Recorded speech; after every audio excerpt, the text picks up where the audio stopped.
اللہ کے رسول حضرت محمد مصطفیٰ صلی اللہ علیہ وآلہ وسلم بار بار امام حسین کو بلند کر کے دنیا کو یہ بتاتے تھے کہ یہ حسین مجھ سے ہے اور میں اس حسین سے۔ اے لوگو، اگر اس حسین پہ کوئی مشکل وقت آ جائے اور یہ تم سے مدد طلب کرے تو اس کا ساتھ دینا، کیونکہ یہ جنت کے جوانوں کا سردار ہے، میرا خون ہے، میری اولاد ہے۔ لیکن افسوس، ابھی رسول اللہ کی رحلت کو تھوڑا وقت ہی گزرا تھا کہ کربلا کے میدان میں ایک طرف 9 لاکھ کا مجمع تھا تو دوسری طرف وہ حسین جس کو اللہ کے رسول اپنے کندھوں پہ سوار کرتے تھے۔ امام حسین علیہ السلام اپنے نانا کی امت سے بار بار کہتے رہے کہ کیوں میرا رستہ روکا ہے؟ اے لوگو، پہچانو، میں تمہارے نبی کا نواسا ہوں۔ کیوں 3 دن سے میرے بچوں کو پیاسا رکھا ہے؟ کیوں میرے عزیز و اقارب کو شہید کیا ہے؟ بتاؤ، کیا میں نے رسول اللہ کی شریعت میں ترامیم کی ہے؟ کسی انسان کا حق کھایا ہے؟ کسی انسان پہ ظلم کیا ہے؟ اتنے میں فوج یزید ایک آواز میں کہنے لگی، اے حسین، ہم سب تجھے تیرے بابا علی کے بغض میں قتل کر رہے ہیں تاکہ یزید ہماری جھولیاں دولت سے بھر دے۔ امام حسین نے فرمایا، اے لوگو، آج جس اسلام کا علم تمہارے ہاتھوں میں بلند ہے، یہ علم میرے بابا علی نے بلند کیا۔ مت بھولنا، خیبر و خندق میں اگر علی نہ ہوتے تو اسلام کی فتح ناممکن تھی۔ وہ علی جس نے پوری زندگی اسلام کی تبلیغ کی، حق کو بلند کیا، رسول اللہ کی حفاظت کی، آج اس علی کو یہ اجر دے رہے ہو۔ اے لوگو، بتاؤ، اللہ کے رسول نے بار بار میرے بابا علی کا ہاتھ بلند کر کے فرمایا تھا کہ جہاں حق ہوگا وہاں علی ہوگا، جہاں علی ہوگا وہاں حق ہوگا، اور آج اس علی اور اولاد رسول کو یہ اجر دے رہے ہو۔ اتنے میں یزید کی فوج کے سپہ سالاروں نے دیکھا کہ کہیں فوج میں بغاوت نہ ہو جائے۔ اے شمر، کیا دیکھ رہے ہو؟ حملہ کرو۔ بس لاکھوں کی فوج نے جب رسول اللہ کے نواسے پہ حملہ کیا، امام حسین علیہ السلام نے اللہ کا نام لیا اور ذوالفقار کو نیام سے نکالا۔ تاریخ گواہ ہے، ایک طرف لاکھوں کا مجمع اور ایک طرف 3 دن کا بھوکا پیاسا حسین ابن علی۔ زمین پہ اس طرح کی جنگ پہلے کبھی نہیں دیکھی تھی کہ ایک تنہا انسان لاکھوں کے مجمع کو اس طرح سے فنار کر رہا ہے کہ فوج اشکیا واپس پلٹ کے بھاگنے لگی۔ امام حسین فوج یزید سے مخاطب ہو کے فرماتے ہیں، آؤ، 3 دن کے بھوکے کی جنگ دیکھو، 3 دن کے پیاسے کی جنگ دیکھو، رسول کے اس نواسے کی جنگ دیکھو، اس کی جنگ دیکھو جس کا جوان بھائی مارا گیا، جس کے جوان بیٹے کو نظروں کے سامنے قتل کیا گیا، جس نے اپنے ہی ہاتھوں سے اپنے بچے کی قبر بنائی۔ امام حسین شیر کی طرح فوج یزید سے لڑ رہے ہیں۔ اتنے میں آواز غائب آتی ہے، حسین، تیرا اللہ تجھ سے راضی ہوا۔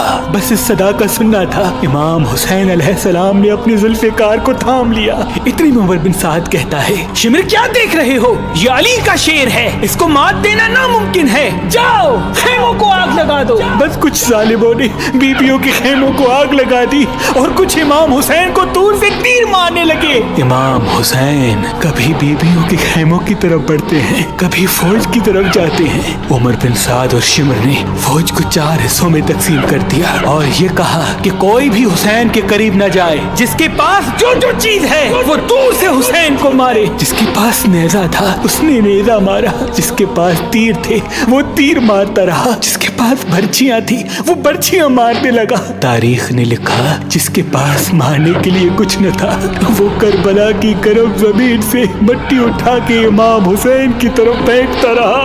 امام حسین کے جسم مبارک پہ ہزاروں زخم لگتے رہے، آپ کے جسم مبارک پر اتنے تیر تھے کہ آپ کا جسم مبارک نظر تک نہیں آ رہا تھا۔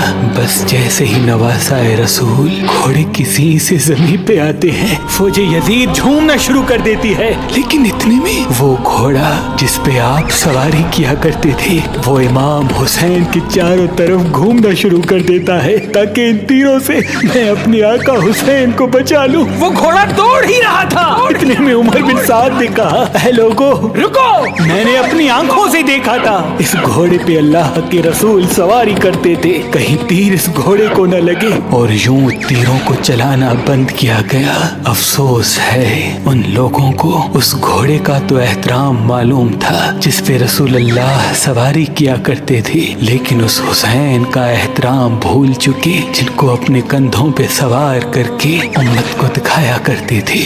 बस इमाम हुसैन अलैहिस्सलाम ज़मीन करबला पे अपना सर रख के अल्लाह का शुक्र कर रहे हैं और वहाँ फौज यजीद के मुख्तलिफ सिपाही इमाम हुसैन का सर काटने के लिए करीब आते हैं। जो भी करीब आके इमाम हुसैन के सर को देखे तो उसे इमाम हुसैन के चेहरे में रसूल अल्लाह का चेहरा नजर आए और वो चीख के दूर चला जाए। इतने में शिमर कहने लगा, ये काम मुझसे ही होना है। जैसे ही शिमर ने खंजर इमाम हुसैन के गले पे रखा तो वो देखे इमाम हुसैन के लब हिल रहे हैं। उसने सोचा, हमने हुसैन का पूरा खानदान कत्ल कर दिया, 3 दिन तक हुसैन के बच्चों को प्यासा रखा, शायद हुसैन हमें बद्दुआ दे रहे होंगे।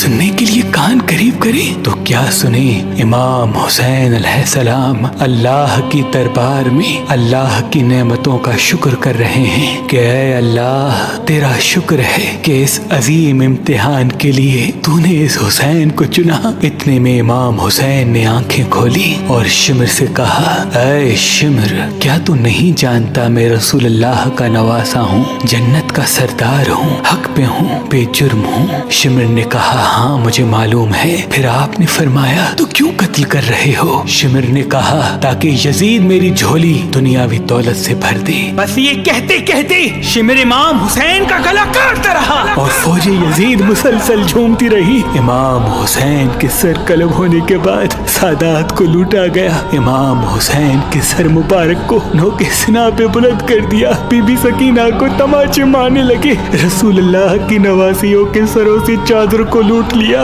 और इमाम हुसैन के जिस्म मुबारक की तौहीन करने लगे। तारीख ने लिखा, इमाम हुसैन के जिस्म पर जो जो चीजें थी उनको लूटने लगे। इतने में एक शख्स इमाम हुसैन के जिस्म के करीब आया। इमाम हुसैन के हाथ में एक अंगूठी पहनी थी, उतारने की कोशिश की, ना उतरी। वो उंगली काट के अंगूठी ले गया। आपके जिस्म मुबारक को रस्सियों से बांध के करबला की गर्म जमीन पे इधर से उधर फिराया गया।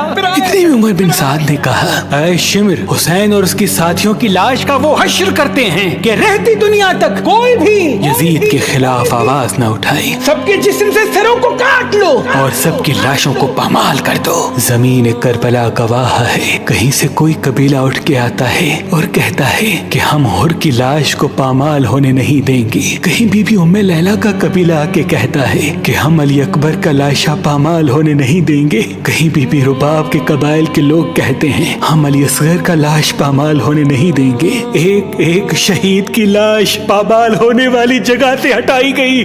तारीख गवाह है, सिर्फ रसूल अल्लाह का अकेला नवासा करबला की गर्म जमीन पे पड़ा रहा और मगरिब के घोड़े मशरिक की तरफ, मशरिक के घोड़े मगरिब की तरफ दौड़ते रहे।